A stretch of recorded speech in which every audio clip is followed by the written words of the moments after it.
Tony Hawk's Pro Skater 3 and 4 is a remake and a reimagining in some ways of the series, the one that began all the way back in '99 on the PS1, and it kind of kicked off a legacy of skateboarding games that's defined the genre, and kind of like a loop of death that's come full circle with a remake of both 1 and 2 that came out in 2020, and now these are the next 2 games in the series, obviously, 3 and 4, and they've had the same treatment.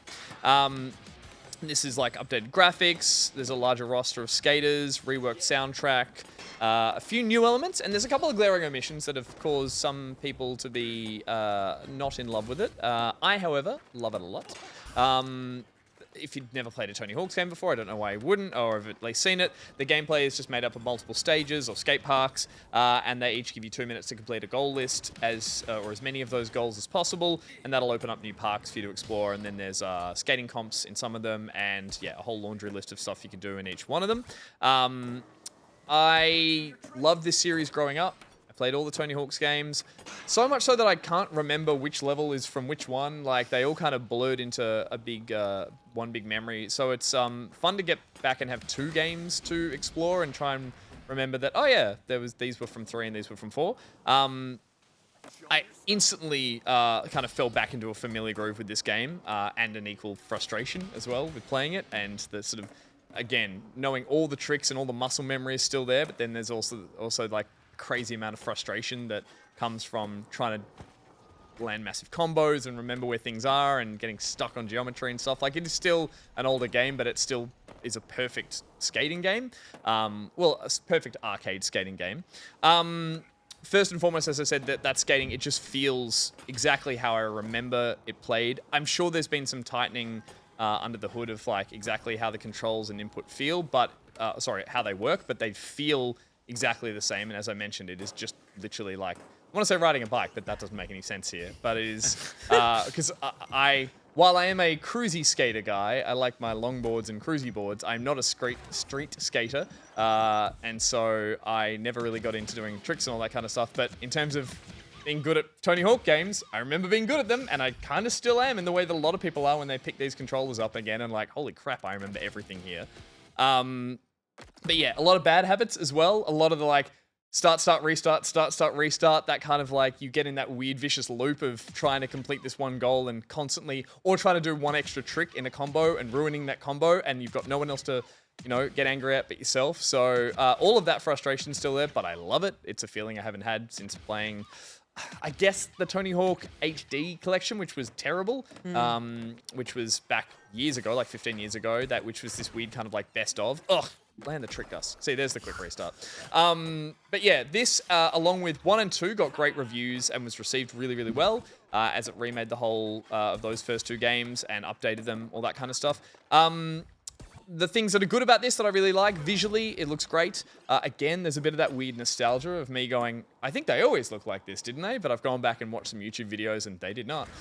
So the visuals look fantastic. I have been playing this, the majority of this I've been playing on Switch 2, because I was just very excited to have a Tony Hawk game on a handheld. And so I did have to ask myself, as I do every time I play a Switch game or a Switch port of something, does it switch to good? I can't. No, will it switch to... That's it. You're wearing that same jacket? Yeah. Oh, it's out of batteries. Nah, it's pretty good with the batteries, this one. It's not draining too many. Will it switch to... It's okay. The visuals take a little bit of a hit, more than I was expecting, considering how powerful the Switch 2 is meant to be. Playing it, it still runs at a good frame rate, but on the Switch 2, not great. This is Xbox footage, so PS5 and Xbox looks very remarkably better lighting-wise, particle effects, all that kind of stuff. Switch 2 is still fantastic to play it on, I should say. I expected it to be almost on parity with how it looks on this generation of console, but it does feel just a little muddier, a little more washed out, that kind of vibe. Is it available on Switch 1? Don't believe so, no. Okay. It's one of the first, it's one of the next in the new batch of Switch 2 crossovers that isn't a port, that isn't across both systems. So yeah, visually, it struggles a little bit on the Switch, but I still just love the idea of having Tony Hawk on the go, which I've been just using as a pick up and play thing. Unfortunately, the progression doesn't carry over. Even though you can sign in with an account, it doesn't have cross-play and cross-save progress. It's not so much a problem when I really enjoy just going back in and trying to blast through a whole bunch of goals. It's almost like it doesn't double, but it is on Game Pass, so that's why I jumped on it for free there. But yeah, Switch 2 obviously is a bought copy. I don't know if it's on PlayStation, whatever gold thing they have, Plus or whatever. But yeah, I did quickly install it on Xbox for that reason. The big problem that people have been having with this game is the idea that while Tony Hawk 1, 2, and 3 were all the same format, which was the 2-minute runs and a checklist of goals, Tony Hawk's 4 was the first one that did a open world without the timer. They removed the timer, and those maps were all about free skating around and trying to find the objectives that you were doing, and you'd have to go and like speak to characters to get the objective before you went and did them. People really love that, as, again, it was by the 4th game in the series.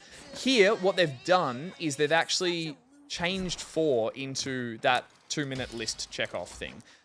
So they have made 4 play like the other 3. And so they've walked it back, and to do that, they've had to rework some of the really memorable goals that people remember from 4 because they don't work in the same way.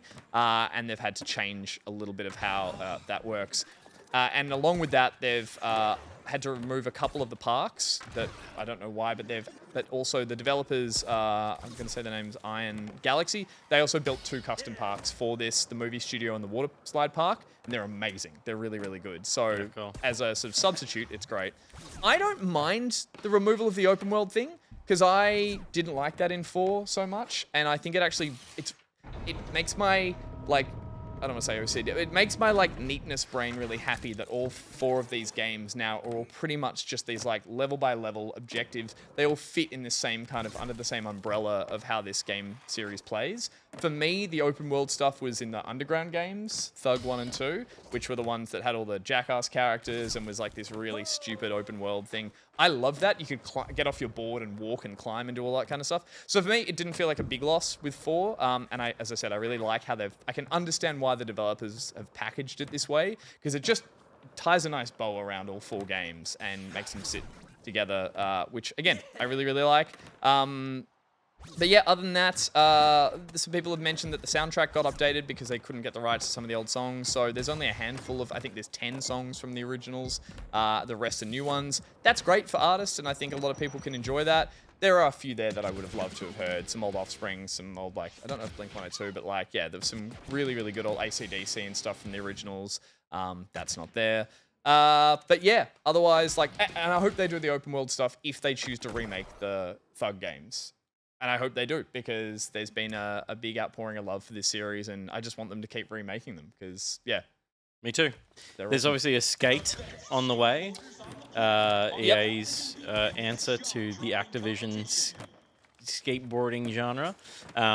Skate, a little more simmy, still arcadey, but like found a bit more of a simmy balance that people enjoyed about the Skate series. And 3 is coming. But I think a little bit of the wind is getting taken out of the Skate sales in just the facelift for the Tony Hawk games, because yes, they're very arcadey, but that's kind of the joy of, like, I can't do an impossible. It's impossible. I think so. I just want to do it here. Totally, and I think they proved with. I'm going to get it wrong, but Skate was a great series. There was another game that's been out recently. It was in early access for a long time. Chat might know, but it was a super hardcore skate simulator that had like the low fisheye lens. It was really slow. It was all about just nailing one trick at a time, and it didn't get great reviews because I think people. Was it Session Skate Sim? Sessions, yeah, that's the one. Great game, but I just think people were like, if you go too hard down that simulation path, it just loses the fun. And these games are the polar opposite of that. They are arcade games first and foremost, and it's really enjoyable. I'm looking forward to the new Skate game because I think they can totally coexist. I think Tony Hawk's knows what it is, and I think the Skate games know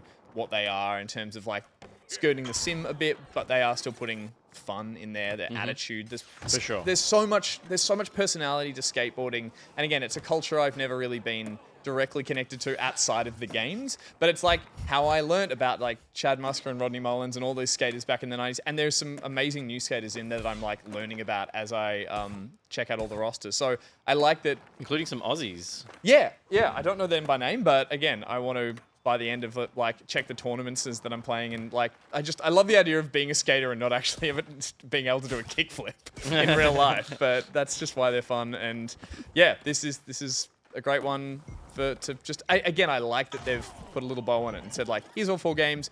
The menus and everything, it's really streamlined and straightforward. You're basically just like, they're just 2 options in the menu of 3 and 4. So it's not really like you have to, it's not bogged down in kind of like career progression and unlocking certain things. I think progression of unlocks of gear and stuff carry through both games, but your stats, adjust to each game. No, that's a lie. Your stats carry over too. So With your custom character? with your custom character. This is me, obviously. Yeah. So yeah, that stuff is just straightforward and streamlined. And all it essentially is one game with a bigger roster of levels, which is really, really fun. Yeah, nice. I'm with you on wanting Thug. Totally. I really enjoyed Underground. I went and looked at some of the footage of it, and I remembered so much. I'd forgotten that I remembered so much of it. Yeah. I feel the same just jumping into these. Is like, I don't remember, like you said, like I don't remember which map is from which game. So when you jump in and you're presented with the thing, you're like, do I Yeah, I do. You find little bits of them, you're like, suddenly you just know there's, a hidden area or something. I guess there is one thing, I hate to finish on a criticism, but because 4 was open world, the maps are kind of wider and flatter and a little sparser in certain areas. So they are made to explore and run around. So they do feel with the 2-minute counter a little bit hampered in the way that the 3 maps are like, bang, you're in the skate park. There's everything there that's fun to do. Like a 3 map you're trying to do 2, maybe 3 of your objectives, at least on that first run. Didn't you watch my footage? I got like 6 in the first run. Yeah. I got And then you fell over a bunch. I got 191,000 just before. I handed her the controller and she's like, I got a high score. That was big. But no, nice. they make up for that with the water park level. Water park is amazing because it's literally pools and bowls. But some of the levels like San Francisco, some of the levels that used to suck still suck. And I'm like, I hate this. Yeah, but that's a nice nostalgia feeling to have anyway.